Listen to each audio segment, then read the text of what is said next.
सो dear students, आज की जो नेक्स्ट टॉपिक है उसमें हमें क्या स्टडी करना है? Linear momentum and Newton second law of motion. यानी कि हम लोग chapter force and law of motion में कहाँ तक पहुँच चुके हैं। सबसे पहले क्या स्टडी किया? फोर्स की इंट्रोडक्शन किया, फोर्स की क्लासिफिकेशन को जाना, फिर हमने इनर्शिया को समझा, फिर लॉ ऑफ इनर्शिया को समझने में किसकी मदद ली? गैलीलियो के स्टेटमेंट का मदद लिया, फिर उसको रिफाइन किया न्यूटन के फर्स्ट लॉ ऑफ मोशन से। और Newton first law of motion study करने के बाद अब हम कहाँ पहुँच गए हैं? Newton second law of motion. So always keep in the mind, अब हम लोग कहाँ पर हैं? Newton second law of motion पे हैं। और Newton second law of motion start करने से पहले हमें एक इम्पॉर्टेंट टर्म लीनियर मोमेंटम को समझना होगा। और लीनियर मोमेंटम क्या है? इनफैक्ट लीनियर मोमेंटम किस पर डिपेंड है? It measures quantity of motion.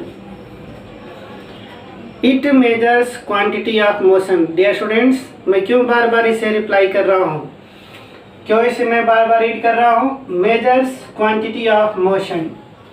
आपने देखा होगा कि अगर एक ट्रक है तो उसे रोकने के लिए हमें ज़्यादा से ज़्यादा अपोजिंग फोर्स अप्लाई करनी पड़ती है। अगर मैं उसे सडन रोकूं तो एक बहुत बड़ी क्या है, एक्सीडेंट हो सकती है। आप दौड़ रहे हो और अचानक रोकने की कोशिश करें, यू कांट एवर, आप नहीं रोक सकते अपने आप को। क्या होगा? जैसे अपने आप को अचानक रोकने की कोशिश करेंगे तुरंत गिर जाएंगे। इट मीन्स कि ये जो लीनियर मोमेंटम है वो डेफिनेटली क्या करता है? मोशन को मेजर्स करता है। यानी कि अगर ये मोशन मेजर करता है तो कुछ न कुछ ऐसे इंपॉर्टेंट टर्म पैरामीटर्स होंगे जो इसको मेजर करने में हेल्प करेंगे। और वो स्टूडेंट्स कौन कौन से हैं? Mass and velocity. Mass and velocity. Dear students, मैं आपको बताऊं कि लीनियर मोमेंटम को रिप्रेजेंट करते हैं किससे? स्मॉल p से। और p हो जाता है किस पे? मास और वेलोसिटी पे डिपेंड कर। यानी कि लीनियर मोमेंटम क्या है? Is the product of mass and velocity. कैसे हुआ? सपोज कीजिए कि डियर स्टूडेंट एक कार है और एक साइकिल है। क्या हुआ स्टूडेंट्स? एक कार है और एक साइकिल है। क्या उसे स्टार्ट करने के लिए आपको सेम फोर्स लगाना होगा? नहीं। लिसन वंस अगेन, क्या उसे स्टार्ट करने के लिए आपको सेम फोर्स अप्लाई करनी होगी? नहीं स्टूडेंट्स, सेम फोर्स अप्लाई नहीं करनी होगी। उसी तरह से अगर आपके पास ट्रक है और दोनों का मास क्या है? सेम है। अगर आपके पास ट्रक है या कार है, दोनों का मास सेम है, लेकिन वेलोसिटी अगर डिफरेंट है तो क्या वो अगर किसी जगह को हिट करें, क्या वो कोई एक्सीडेंट कॉज करें, तो क्या वो दोनों सेम इंजरी करेंगे? नहीं। वहाँ पर क्या होगा? जिसकी वेलोसिटी ज़्यादा होगी वो ज़्यादा इंजरी करेगा। समझ में आ रही बात? जिसकी वेलोसिटी ज़्यादा होगी वो ज़्यादा इंजरी करेगा। यानी जिस कार की वेलोसिटी ज़्यादा होगी वो ज़्यादा इंजरी करेगा। यानी कि ये जो मोमेंटम है, ये जो मोशन है, वो डेफिनेटली मास और वेलोसिटी पर डिपेंड करता है। So dear students, mathematically linear momentum को रिप्रेजेंट किया गया मास एंड वेलोसिटी के प्रोडक्ट से। ओके, यानी कि अगर वेलोसिटी कांस्टेंट है तो मोमेंटम किस पर डिपेंड करेगा? मास पर डिपेंड कर जाएगा।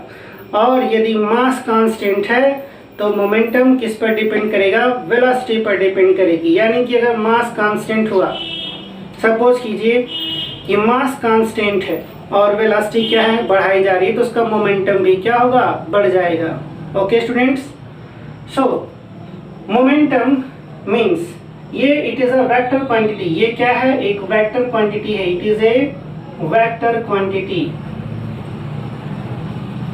ये क्या है? एक वेक्टर क्वांटिटी है। ओके, सो जिस डायरेक्शन में वेलोसिटी होगी उसी डायरेक्शन में मोमेंटम भी होगा।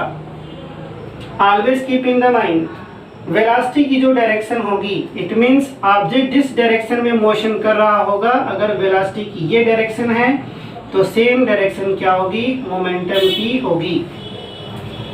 अब स्टूडेंट्स डिस्कशन कर लेते हैं इसकी एसआई यूनिट पे। इसकी जो एसआई यूनिट होती है वो क्या है, मास की यूनिट होती है केजी और वेलोसिटी की होती है मीटर पर सेकेंड। मास का क्या होता है KG SI unit and velocity की होती है मीटर पर सेकेंड। तो इस तरह से इसकी यूनिट क्या हो जाएगी, केजी मीटर पर सेकेंड। ओके स्टूडेंट्स, क्या सीखा हमने कि मोमेंटम जो है मास मेजर कर, यानी कि it measures quantity of mass. Quantity of mass को ये क्या करता है, मेजर करता है स्टूडेंट्स। ओके, फिर हमने ये देखा प्रैक्टिकली कि ये मास अगर कांस्टेंट है तो मोमेंटम वेलोसिटी पर डिपेंड करती है। ओके, और यदि वेलोसिटी कांस्टेंट है तो ये मास पर डिपेंड करता है। ओके स्टूडेंट, इस तरह से इसको मैथमेटिकल फॉर्मुलेशन दिया गया कि nothing but it is the product of mass and velocity, we can call it linear momentum. इसकी एसआई यूनिट क्या होगी, केजी मीटर पर सेकेंड, और it is a vector quantity, always depend upon the direction of velocity. जिस direction में velocity होगी उसी direction में मोमेंटम होगा। Okay students, we are talking about linear momentum, always keep in the mind my dear students. Okay, अब linear momentum पर ही base है हमारा Newton second law of motion.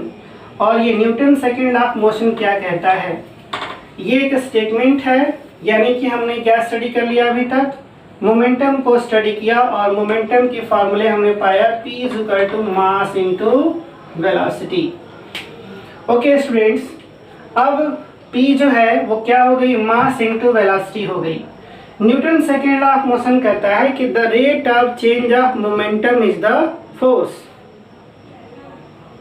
Okay student, the rate of change of momentum is the force, यानी कि जिस direction में momentum का change होगा उसी डायरेक्शन में फोर्स होगी। इट मीन्स क्या है इसका मतलब, इसमें ये समझने की कोशिश की गई, सपोज करते हैं कि एक ऑब्जेक्ट है, इस पोजीशन में है, इसकी वेलोसिटी है इनिशियल, और ये कुछ समय के बाद कहाँ पहुंच गई, इसकी वेलोसिटी हो गई, मास क्या है m है, अभी भी मास m है, कुछ डिस्टेंस इसने ट्रेवल किया s, और टाइम टेकिंग क्या है t। Listen once again, force apply हुआ, यहाँ पर आपने क्या किया, फोर्स अप्लाई किया। आप क्या चाहते हैं, फोर्स को मेजर करना चाहते हैं, क्या चाहते हैं, फोर्स को मेजर करना चाहते हैं। फोर्स को मेजर करने का तरीका क्या बनाया गया, the rate of change of momentum. Okay students, so keep in the mind. तो उसकी जो इनिशियल मोमेंटम हुई, यानी कि पी आई की हम बात करें, initial momentum, I for initial, mass into initial velocity. Final momentum की बात करें तो मास इनटू फाइनल वेलोसिटी। और अगर हम चेंज इन मोमेंटम की बात करें, दैट मीन्स डेल्टा पी, तो हम क्या कहेंगे, फाइनल माइनस इनिशियल। क्या हो जाएगा यहाँ पर, M V minus M U, क्या हो जाएगा, मास हमने कॉमन ले लिया v minus U. Okay students, ये हो गया चेंज इन मोमेंटम। ये हमने क्या फाइंड आउट किया, change in momentum. Okay clear. Suppose करते हैं कि यहाँ पे टाइम की वैल्यू क्या थी 0, और यहाँ पर टाइम की वैल्यू क्या हो गई t, इन सेकेंड या इन मिनट या in hour, as you can say. तो rate of change of momentum, यानी कि rate of change of momentum कैसे फाइंड आउट होगा, that means we call it delta p by delta t। Okay, so m v minus u upon t minus 0, we find it m v minus u by t। Okay students, okay, यहाँ पर एक और चीज हम जरा check करते हैं। From the first equation of motion, from first equation of motion, first equation of motion से क्या हुआ कि v is equal to U plus A T, so a is equal to v minus U by T. अगर इस value को यहाँ पर put किया जाए तो क्या हो जाएगा, ma। Okay, but by definition, by definition हमने क्या देखा या क्या समझा कि फोर्स जो है वो डिपेंड करता है the rate of change of momentum.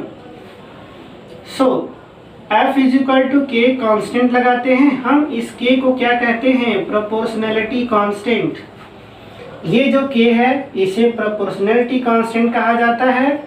ये जो k है एक, इसे हम क्या कहते हैं, प्रोपोर्शनैलिटी। ये क्या है, प्रोपोर्शनैलिटी कांस्टेंट कहते हैं। और ये प्रोपोर्शनैलिटी कांस्टेंट इन SI, इसकी वैल्यू क्या होती है, k इक्वल टू 1 लेते हैं। इन SI k इक्वल टू क्या हो जाता है, 1 हो जाता है। ओके स्टूडेंट्स, यहाँ हमने क्या सीखा था, the rate of change of momentum. ये हमारे लिए क्या था, हमें मिला।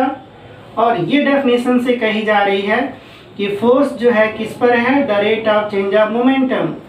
सो we can write F is equal to delta P by delta T, या we can say F is equal to ma।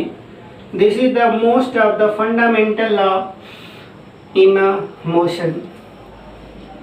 This is the most fundamental,